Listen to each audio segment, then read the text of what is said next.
Chapter 41. The absence of Mara's hosts. Furthermore, it may be that the pupil is zealous to copy out this perfection of wisdom, to recite, explain and repeat it, whereas the teacher is indolent. Furthermore, it may be that the teacher is untiring in his desire to copy out this deep perfection of wisdom, whereas the pupils move off into a different district. Or vice versa, the pupils want to copy the perfection of wisdom, but the teacher moves into a different district. Furthermore, it may be that the teacher attaches weight to gain, honor, and fame, and is passionately fond of robes, food, lodgings, and of a supply of medicinal appliances for sickness, whereas the pupils have few wishes, are easily contented, energetic, mindful, inwardly collected, one-pointed in their thought, and wise. This discord affecting the copying of the perfection of wisdom should also be known as Mara's deed to the Bodhisattvas. Or, on the contrary, the teacher may have few wishes, be easily contented, quite detached, energetic, too, wise, whereas the pupils have many wishes, are attached to gain, honor, and fame, and to robes, food, lodgings, and medicinal appliances for use in sickness. This also is a deed of the evil one. Furthermore, it may be that the teacher is a forest dweller, or begs his food from door to door without accepting invitations, or wears clothes made of rags taken from dung heaps, or never eats any food after midday, or eats his meal in one sitting, or lives on alms food, or inhabits and frequents cemeteries, or lives in an open unsheltered place, or dwells at the foot of a tree, or even in his sleep remains in a sitting posture, or sleeps at night wherever he may happen to be, or possesses no more than 3 robes, whereas the pupils undergo none of these ascetic practices. Or, on the contrary, a pupil undergoes the ascetic practices whereas the teacher does not.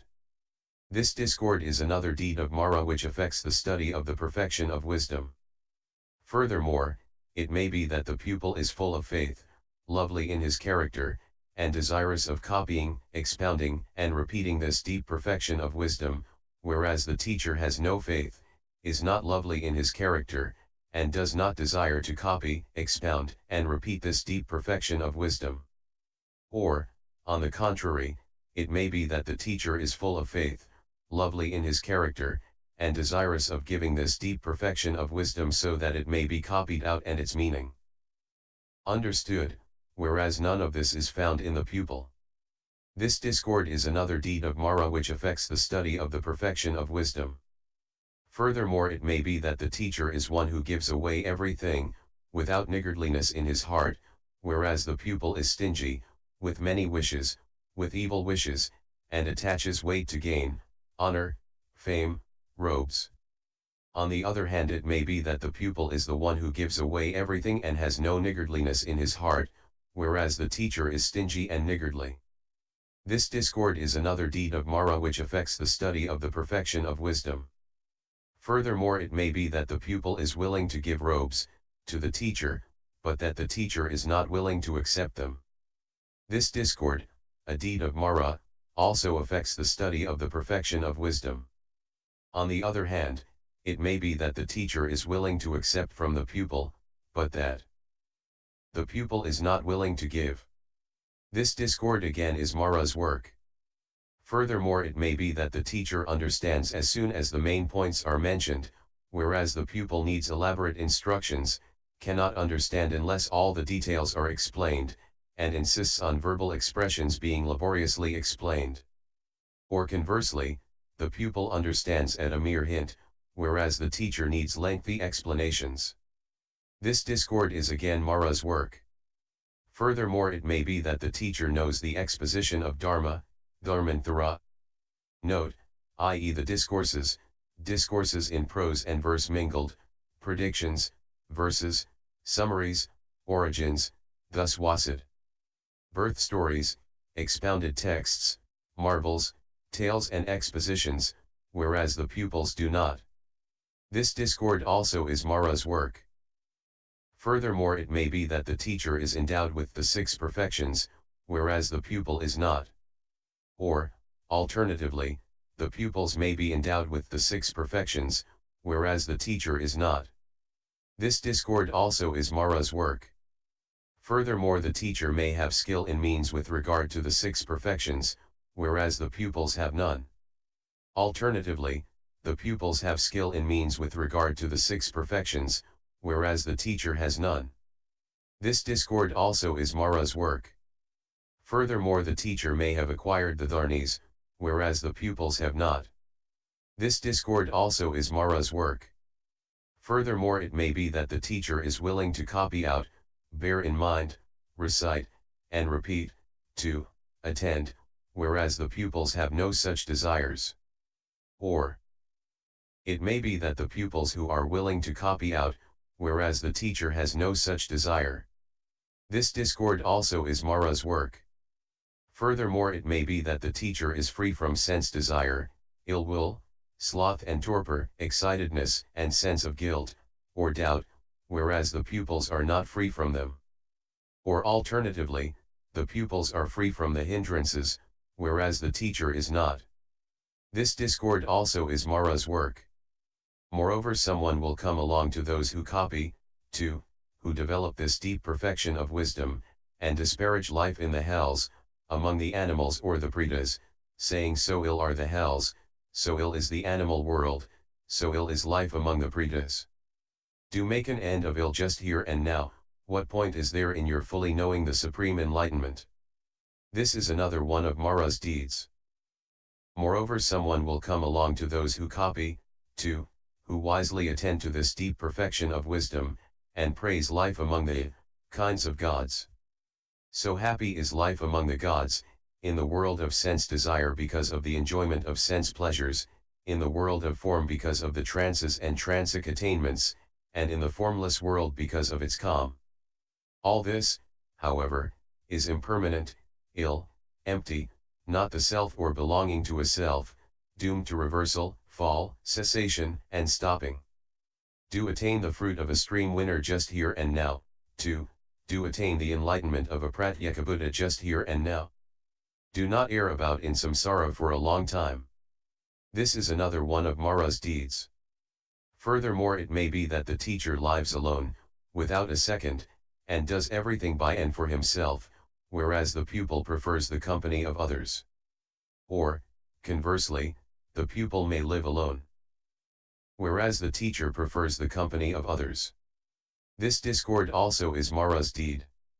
Furthermore, the teacher may say to those who come to where I am, I will give this perfection of wisdom, so that they can copy it, develop it, whereas the pupil refuses to come. Conversely, the pupil may wish to go where the teacher is, but the teacher gives him no opportunity to do so. This is another one of Mara's deeds. Furthermore, the teacher is willing to give this perfection of wisdom in return for some material help, but the pupil does not wish to approach him for fear of having to offer it. This is another one of Mara's deeds. Furthermore, the teacher may want to go to a district where he is in danger of his life, but the pupil does not want to go there. Or conversely, the pupil may want to go to a district where he is in danger of his life, but the teacher does not want to go there. This is another one of Mara's deeds. Furthermore, the teacher may want to go to a place which is short of food and water, but the pupil will not want to go there. Or the teacher may have gone to a place where there is plenty of food and water, and the pupils will follow him there. He, however, will say to them, you may think that it is a good thing for you to come here, because you think that your material needs will be supplied.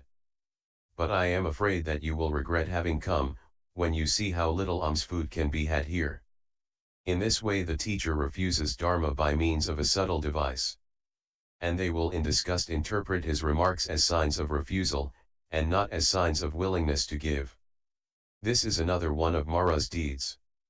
Furthermore, the monk who is a teacher may move to a place where there is danger from robbers, outcasts, desperados, fierce beasts of prey, vipers, wild jungles, and treacherous roads. And the pupils who wish to hear this deep perfection of wisdom will follow him there. To them this monk will say, why do you want to go where there are all these dangers? Though the pupils, desirous of hearing this deep perfection of wisdom, are willing to follow the teacher. The monk who is the teacher does not wish to teach them, and does not wish to see to it that this deep perfection of wisdom is copied out, proclaimed or heard. Having heard the teacher's remark, they do in their disgust not go to where he goes. This is another one of Mara's deeds. Furthermore, the teacher may be one of those who attach weight to their relations with the families who give them alms, constantly go to see them, and refuse their prospective pupils on the ground that they have to see those families and pay visits to them. Refused, those pupils will turn back. This is another one of Mara's deeds. Moreover, Mara, the evil one in the guise of a monk, bestirs himself to prevent, by many devices, anyone from copying this perfection of wisdom, from attending to it. Subhuti, for what reason does he do so? The Lord, because as a result of the perfection of wisdom all beings can forsake their defilements. Moreover, Mara, the evil one, will come along in the guise of a monk, in order to cause dissension, and he will say that this sutra as it has come to you is not the perfection of wisdom, in order to dissuade people from copying the perfection of wisdom. Moreover, approaching in the guise of a monk, Mara, the evil one, will say, a bodhisattva who courses in this deep perfection of wisdom realizes the reality limit, and attains the fruit of a stream winner, the enlightenment of a Pratyeka Buddha. Some of those who have heard those words will then not course in the perfection of wisdom. This is another one of Mara's deeds. Moreover, to those who copy, develop this deep perfection of wisdom, many deeds of Mara will arise which will cause obstacles. A bodhisattva should avoid them. Subhuti, which are the deeds of Mara that a bodhisattva should recognize and avoid? The Lord, Mara will produce counterfeits of the perfection of wisdom and the other perfections, and of the kinds of emptiness. Others of his deeds will be connected with the disciples and Pratyeka Buddhas, and he will say, study these, and then attain the fruit of a stream winner, arhatship. Develop these four applications of mindfulness, the wishless door to deliverance. What is the point of your fully knowing the supreme enlightenment? In this way Mara will arrange many deeds of this kind.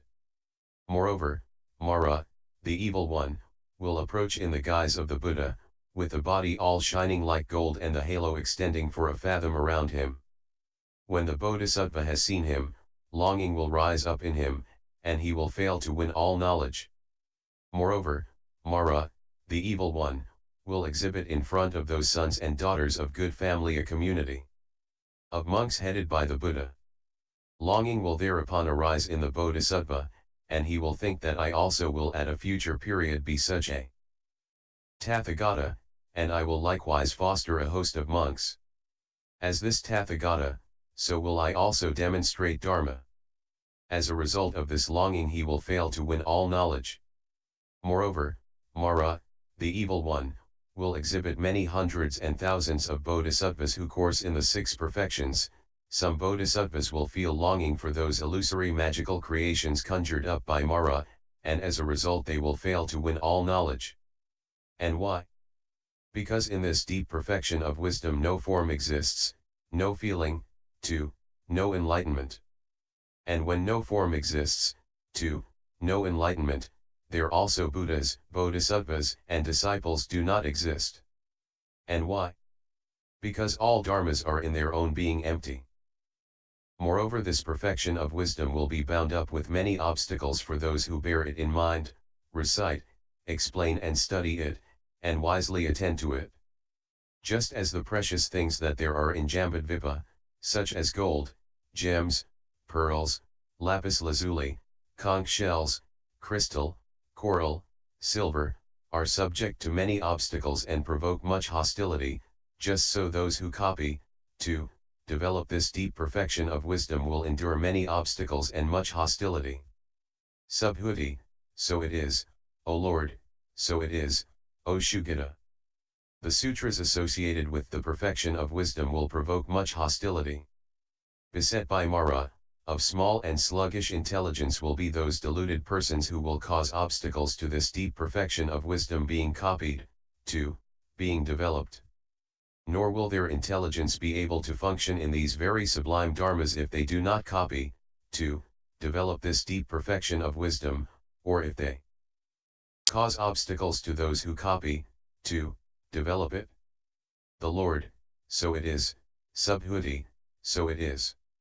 Those people who will not copy out, to, wisely attend to this deep perfection of wisdom and who will cause obstacles to it being copied out, to, developed, they will be beset by Mara, they will have newly set out in the vehicle, they have planted no wholesome roots, have but tiny wholesome roots, have not done their duties under the jinas of the past and have not been taken hold of by the good spiritual friends.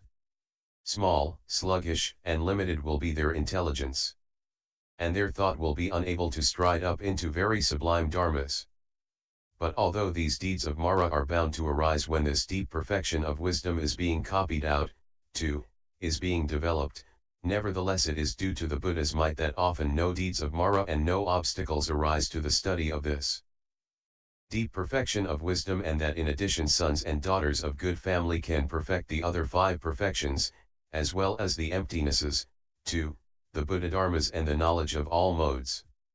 Those Buddhas and Lords who abide in the 10 directions and demonstrate Dharma will make efforts on behalf of those sons and daughters of good family who copy out, to, attend to this deep perfection of wisdom. And so will the irreversible Bodhisattvas in the 10 directions, and they will bring help.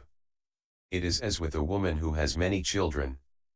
5, 10, 20, 40, 50, or 100, 1,000, 100,000.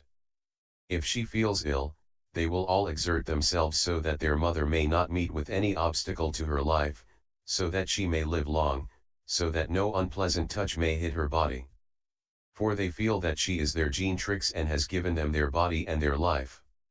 They will therefore look well after their mother, protect her well, and hope that she will meet with no obstacle to her life, that her body will not become excessively weak, and that she be free from pain caused by stinging insects, mosquitoes, crawling animals, by a fall, or by cold, hunger or thirst.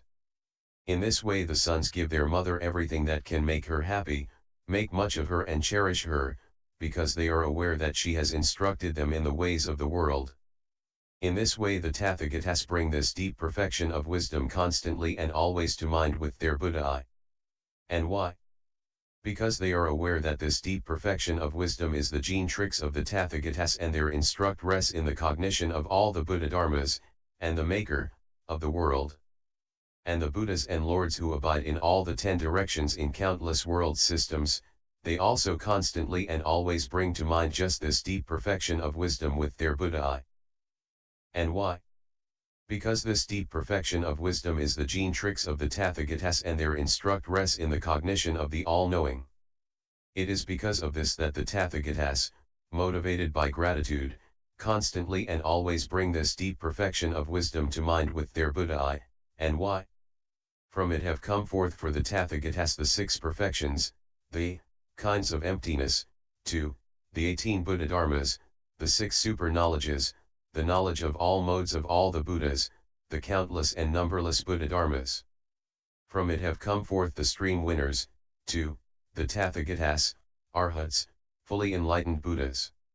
All the Tathagatas who have known, do know, and will know the supreme enlightenment, they all do so thanks to this deep perfection of wisdom. And those followers of the great vehicle who will copy out this deep perfection of wisdom, to attend to it, they also will all be brought to mind constantly and always by the Tathagatas with their Buddha eye, and the Tathagatas will constantly and always arrange for them shelter, defense, and protection, so that they may not fail to win the supreme enlightenment. Chapter 42. Showing the world. Subhuti, the Lord has said that the perfection of wisdom is the gene tricks of the Tathagatas, and their instruct rests in this world. How then is she the gene tricks of the Buddhas and Lords? How is she their instruct rests in the world? How has the Tathagata been generated by the deep perfection of wisdom? And what is it that the Tathagata has proclaimed as the world? The Lord, the 10 powers of a Tathagata have been generated by this deep perfection of wisdom, and likewise the 4 grounds of self-confidence, the great friendliness, the great compassion, the 18 special dharmas of a Buddha and his knowledge of all modes. It is through these dharmas that a Tathagata becomes manifest. That is why it is this deep perfection of wisdom which has generated the Tathagata. Subhuti, what is it that the Tathagata has proclaimed as the world? The Lord, the 5 skandhas. Subhuti, and how have the 5 skandhas been shown up by the perfection of wisdom? The Lord, the perfection of wisdom does not show up these 5 skandhas as crumbling or crumbling away, as being produced or stopped, as being defiled or purified, as undergoing growth or diminution, toiling or withdrawal from it, nor does it show up past, future or present dharmas. And why? Because emptiness does not crumble, nor crumble away, and so also the signless, the wishless, the unaffected, non-production, stopping, non-existence and the absence of own being. It is thus that the Tathagata has proclaimed the deep perfection of wisdom as the instruct res in the world. It is also thanks to the perfection of wisdom that those who know the thoughts of others can wisely know the thoughts and doings of countless beings. Though in this deep perfection of wisdom no being or concept of a being can be apprehended, no form or concept of form, 2, no knowledge of all modes, or concept of the knowledge of all modes. It is thus that this deep perfection of wisdom instructs the Tathagatas in the world, but she does not show up form, 2, all knowledge. And why? Because even the perfection of wisdom itself does not exist in the perfection of wisdom, nor can it be apprehended in it, how much more so with form, 2, the knowledge of all modes.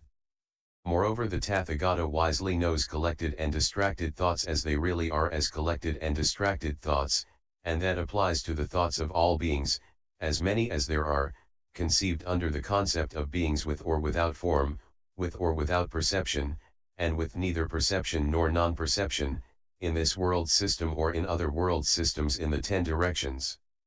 And how does he do so? Through Dharmahood. Subhuti, through which kind of Dharmahood? The Lord, through that Dharmahood in which even the Dharmahood cannot be apprehended, how much less collected thoughts and distracted thoughts. Moreover, the Tathagata wisely knows as they really are the collected and distracted thoughts of those beings under the aspect of non-extinction. And how does he do so? He wisely knows those thoughts in the aspect of their stopping, their forsaking, their peaceful calm, their vanity, and their isolatedness. Moreover, the Tathagata wisely knows as they really are thoughts with greed, hate, or delusion, and thoughts without greed, hate, or delusion. Subhuti, and how does the Tathagata wisely know thought with greed, hate, or delusion, as it really is? The Lord, the thought which is with greed, hate, or delusion is not the thought as it really is. And why? Because thought as it really is cannot be apprehended, nor can the dharmas which constitute thought, how much less so thought that is with greed, hate, or delusion. And how does the Tathagata wisely know thought without greed, hate, or delusion as it really is? A thought marked by absence of greed is not a thought marked by its presence. And why? Because there can be no meeting of two thoughts. The same applies to hate and delusion. Moreover, the Tathagata, thanks to this deep perfection of wisdom, wisely knows as it really is the extensive thought of other beings and persons as extensive thought. And how does he do so? Here the Tathagata wisely knows as it really is that the thought of other beings and persons is neither expanded nor contracted, for it does not grow or diminish, does not come or go. And why? Because of a thought no own being can be apprehended which could effect an expansion, too, which could come. Moreover, the Tathagata, thanks to this perfection of wisdom, wisely knows as it really is of other beings and persons the thought which has gone great as thought which has gone great. And how does he do so? Because he does not review of those thoughts the coming or going, the production or stopping, the stability or alteration. And why? Because those thoughts have no own being which could come or go, be produced or stopped, be stable or altered. Moreover, thanks to this perfection of wisdom, the Tathagata wisely knows as it really is of other beings and persons the unlimited thought as unlimited thought. And how does he do so?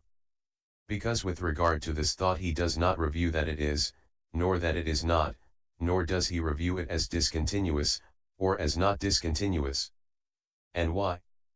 Because unlimited trends of thought have no support, since for them there exists no foundation on which they could be firmly grounded. Moreover, thanks to this perfection of wisdom, the Tathagata wisely knows as it really is of other beings and persons the undefinable thought as undefinable thought. And how does he do so? Because he wisely knows as they really are those thoughts as without marks, as devoid of own being, on account of the emptiness of own marks. And the same with imperceptible thoughts. Because those thoughts of others are not perceived by the five eyes of the Tathagata. Moreover, thanks to the perfection of wisdom, the Tathagata wisely knows as they really are of other beings and persons the thoughts which affirm or negate, which are drawn in or stretched out. And how does he do so? He wisely knows that wherever they may arise they are all dependent on the five skandhas. If we take such statements as the Tathagata continues to exist after death. The Tathagata does not continue to exist after death, the Tathagata neither does nor does not continue to exist after death. Then these statements refer to the skandhas only. The same applies to statements such as, eternal are self and the world. Just that is the truth, everything else is delusion. And so if one considers that self and the world are non-eternal, both eternal and non-eternal, neither eternal nor non-eternal. Likewise, if one maintains that self and the world are finite, or not finite, or both finite and not finite, or neither finite nor not finite. Or, finally, if one says that which is the soul, that is the body, or one thing is the soul, another the body. Moreover, the Tathagata, thanks to this perfection of wisdom, perceives form, as identical with suchness and non-falseness, as immutable, indiscriminate, signless, impassive, unimpeded, and inapprehensible. It is thus that the Tathagata, thanks to the perfection of wisdom, cognizes of other beings and persons the thoughts which affirm or negate, which are drawn in or stretched out, just as he cognizes suchness, too, the inapprehensible. In this way the suchness of the affirmations and negations, of the contractions and expansions is the suchness of the skandhas, elements, sense fields, and conditioned co-production, and that is the suchness of all dharmas and the suchness of the six perfections, and that is the suchness of the 37 dharmas which act as wings to enlightenment. 2. The suchness of the 18 special dharmas of a Buddha is the suchness of all knowledge, and that is the suchness of wholesome and unwholesome dharmas, and that again is the suchness of the dharmas which are worldly and supramundane, with or without outflows, with and without faults, with and without defilements, defiled or purified, conditioned or unconditioned. And the suchness of the conditioned and unconditioned is the suchness of past, future, and present dharmas, and that again is the suchness of the stream winner, and that the suchness of the fruit of a stream winner. 2. The suchness of the enlightenment of a Pratyeka Buddha is the suchness of the utmost, right, and perfect enlightenment, that again is the suchness of a Tathagata, and that the suchness of all beings. It is thus that the suchness of the Tathagata and the suchness of all beings are just one single suchness, an indistinct suchness. As indistinct, this suchness is indistinguishable, and because it is indistinguishable it is not divided. This is the suchness of all dharmas which, thanks to the perfection of wisdom, the Tathagata has fully known. In this way the suchness of the perfection of wisdom is the gene-trix of the Tathagatas, and in this way this perfection of wisdom is the instruct-res in the world. It is thus that the Tathagata cognizes the suchness of all dharmas, their non-falseness, their unaltered suchness. And it is because of this suchness that the Tathagata is called a Tathagata. Subhuti, deep, O Lord, is this suchness of all dharmas, their non-falseness, their unaltered suchness. It is through this suchness that the enlightenment of the Buddhas, the Lords, has been revealed. Who else, O Lord, could firmly believe in it, except for irreversible bodhisattvas, great beings? Or persons who have achieved right reviews, or arhats whose outflows have dried up, 2. These deep dharmas have first been fully known by the Tathagata and then they have been declared. The Lord, for suchness, subhuti, is inexhaustible. And why is it inexhaustible? Because of the inexhaustibility of all dharmas. This is the suchness of all dharmas which the Tathagata proclaimed after he had fully known the Supreme Enlightenment. Chapter 43. Unthinkable. Thereupon all the gods of the realm of sense desire, and of the realm of form in this great trichiliocosm, scattered sandalwood powder, came to where the Lord was, saluted the Lord's feet with their heads, stood on one side, and said, Deep, O Lord, is the perfection of wisdom which is being revealed. Which, O Lord, are the marks of the deep perfection of wisdom? The Lord, emptiness, gods, is the mark of this deep perfection of wisdom, signlessness, wishlessness, and unaffectedness, non-production, non-stopping, non-defilement, non-purification, non-existence, absence of own being, having non-existence for own being, lack of support. This deep perfection of wisdom is marked like unto space. In this way, gods, this deep perfection of wisdom is non-marked, and it has been verbally expressed by the Tathagata by way of worldly convention, but not by way of ultimate reality. Gods, those marks cannot possibly be altered by the world with its gods, men, and asuras. And why? Because that world with its gods, men, and asuras has also that very same mark. For a mark cannot alter a mark. A mark cannot wisely know a mark, nor can a mark wisely know a no mark, nor can a no mark wisely know a mark, nor can a no mark wisely know a no mark. Therefore then as to mark, no mark, and mark plus no mark, there is no possibility for them to be wisely known, nor can anyone wisely know them. Gods, these marks have not been brought about by form. 2. They have not been brought about by the knowledge of all modes. For these marks are neither human nor non-human, with or without outflows, worldly or supramundane, conditioned or unconditioned. And the Lord furthermore said to those gods of the realms of sense desire and of form, if someone were to say that space has some kind of mark, would he be speaking correctly? The gods, no, Lord, because space is unconditioned. The Lord, whether Tathagatas are produced or not produced, just this markless element is established. As it is established, so the Tathagata has fully known it. Therefore is he called the Tathagata. The gods, these deep marks have been fully known by the Tathagata. Because of his full knowledge of them there proceeds the Tathagata's unattached vision and cognition, and, having stood in these marks, the Tathagata has revealed all the marks. It is because of the non-attachment of the perfection of wisdom that the Lord has revealed the marks.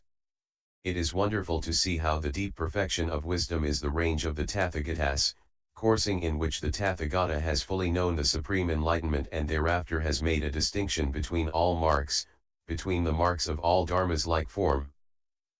The Lord, the Tathagata has fully known the marklessness of form marked by molesting, being liable to destruction, and so with feeling marked by experiencing, perception marked by taking up, the impulses marked by together making, consciousness marked by recognition, the perfection of giving marked by renunciation, the perfection of morality marked by celibacy, the perfection of patience marked by immovability, the perfection of vigor marked by uncrushability, the perfection of concentration marked by comprehension, the perfection of wisdom marked by non-attachment, the 4 trances, the 4 unlimited, the 4 formless attainments marked by immovability, the 37 dharmas which act as wings to enlightenment marked by leading forth, emptiness as a door to deliverance marked by detachment, the signless as a door to deliverance marked by quiet calm, the wishless as a door to deliverance marked by the removal of suffering, the deliverances marked by delivering, the powers marked by being well determined, the grounds of self-confidence marked by being well established, the analytical knowledges marked by being instructible, the great friendliness marked by providing what is beneficial, the great compassion marked by protection, the great sympathetic joy marked by rejoicing, the great impartiality marked by non-commingling, The 18 special Buddha Dharmas marked by being something to which no one else has a claim, and the cognition of the knowledge of all modes marked by being before the eye. It is thus that the Tathagata has fully known all dharmas as unmarked, and that is why the Tathagata is called the one who has the cognition of non-attachment. The Lord, the perfection of wisdom, Subhuti, is the gene-trix of the Tathagata. The perfection of wisdom instructs him in this world. For this reason the Tathagata dwells taking recourse to this Dharma, he honors that Dharma, values it greatly, reveres, and worships it, i.e. the perfection of wisdom. This is the Dharma, i.e. the perfection of wisdom, which the Tathagata honors, values greatly, reveres, and worships. And why? Because it is from this perfection of wisdom that the Buddhas, the Lords, manifest themselves. Grateful is the Tathagata, the Arhat, the fully enlightened Buddha, thankful is the Tathagata, the Arhat, the fully enlightened Buddha. Rightly would he speak who would say of the Tathagata that he is grateful and thankful. And how is the Tathagata grateful and thankful? The Tathagata honors, values greatly, reveres and worships, favors and cherishes that vehicle on which he has come and that progressive path by which he has won full enlightenment. Moreover, the Tathagata has, relying on the signlessness of all dharmas, fully known all dharmas as not made on account of the non-beingness of an agent. He has fully known them as not unmade, on account of the non-beingness of their suppression. This, also, Subhuti, should be seen as the gratitude and thankfulness of the Tathagata. Thanks to the perfection of wisdom he has thus fully known the inactivity of all dharmas.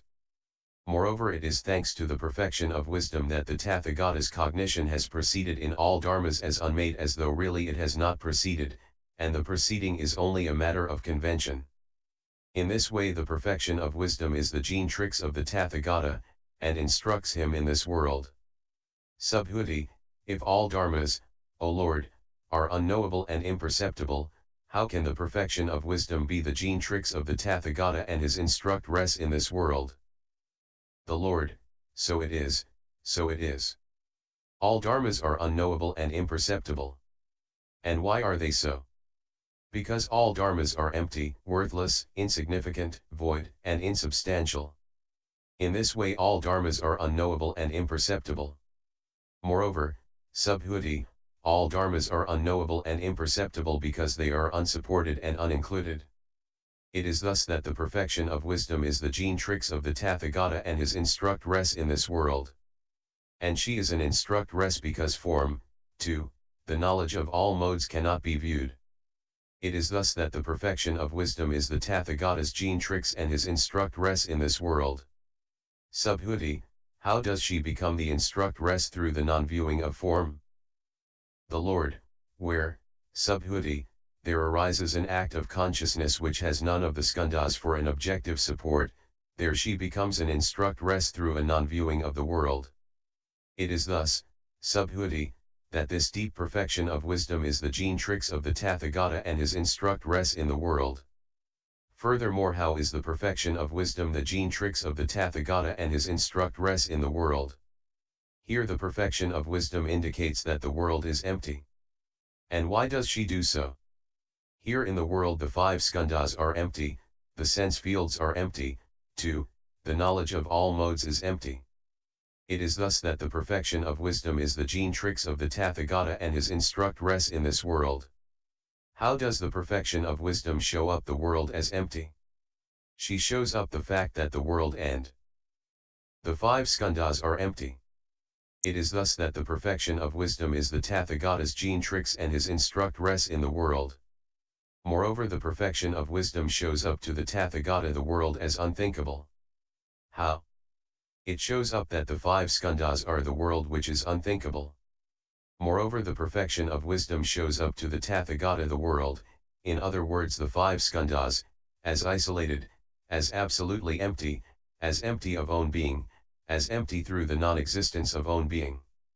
Moreover, the perfection of wisdom shows up to the Tathagata the world, or the 5 skandhas, as calmly quiet. Moreover, the perfection of wisdom shows up to the Tathagata the world, or the 5 skandhas, as just emptiness. And again, how does this deep perfection of wisdom show up the world? So that no perception of this world or the other world takes place. And why? Because those dharmas do not exist, through which a perception of this world or a perception of the other world could take place. Subhuti, for the sake of a great performance, O Lord, has this perfection of wisdom been set up, for the sake of an unthinkable, incomparable, immeasurable, and equal to the unequaled, incalculable, performance.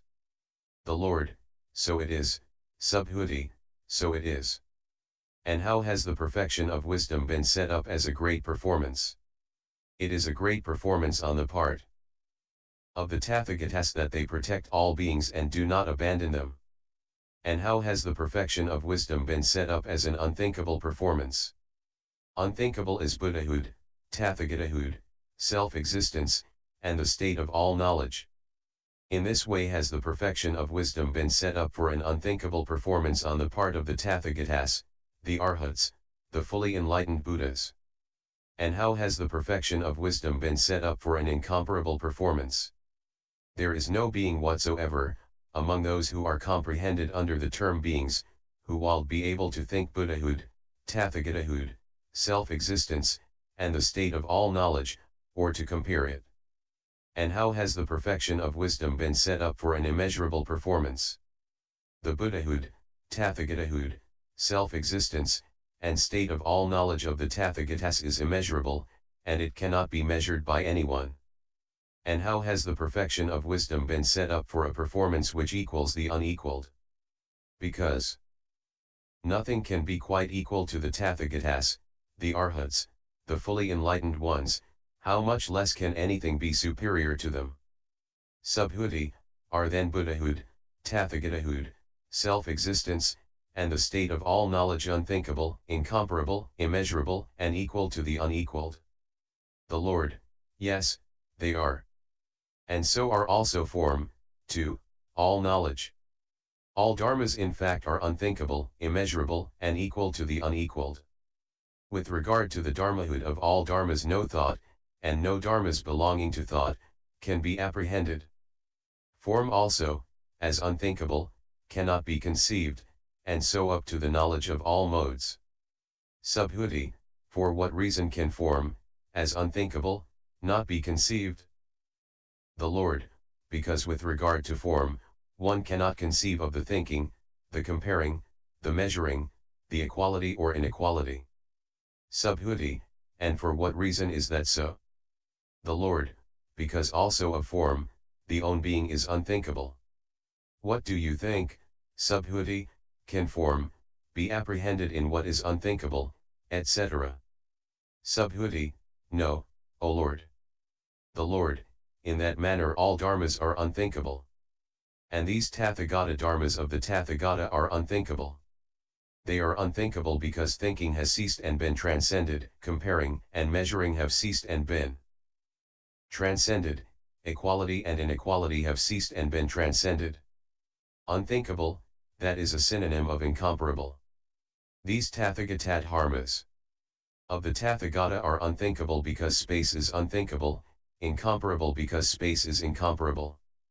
This also is of the Tathagata unthinkability, incomparability, immeasurability, and equality to the unequaled, which cannot be thought or compared by the world with its gods, men, and asuras. Thus are the Buddhas immeasurable, thus are the Buddha dharmas immeasurable. When this chapter on the Tathagata's unthinkability was being taught, the minds of monks were freed, without further clinging, from the outflows, and so were the minds of nuns, lay brethren obtained with regard to dharmas the pure, dispassionate, unstained dharma. Bodhisattvas won the patient acceptance of dharmas which fail to be produced, and the Lord has predicted that they will become Buddhas in this very Bhadrakalpa. Continued, Chapter 44.